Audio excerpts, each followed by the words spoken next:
Mga kababayan, nandito na naman tayo. Balik tayo ngayon. At malapit nang magdalawang oras. Ito ang resulta ng nitson natin. 2 oras yan. Malutong na yung balat. Kaya sisimulan na natin lulutuin yung katawan. Mga 1 oras pa, luto na yan. Mga kaibigan, maganda ang resulta ng kinalabasan. Malutong yung balat. At sa palagay ko, tama itong ginawa natin ngayon. Ayos na ayos yan mga kababayan. Kung gusto nyong maglitson dito, pwede. Tumawag lang kayo sa 204-295-3634. Pwede kayo mag-overnight.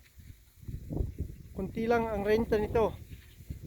Uminom, maglaro, lahat nandito sa farm, sa St. Andrew. Mga around 15 minutes from the perimeter. Mga kaibigan, tingnan nyo to.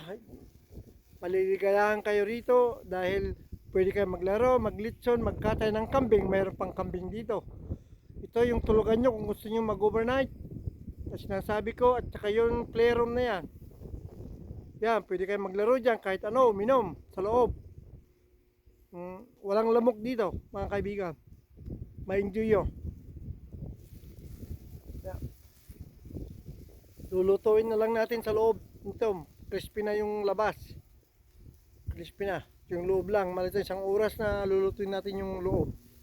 Para maluto na. Okay, mga kaibigan, hanggang dito na lang. At dito ang katapusan ng vlog natin ng paglilitsot. Okay. Bye-bye mga kababayan.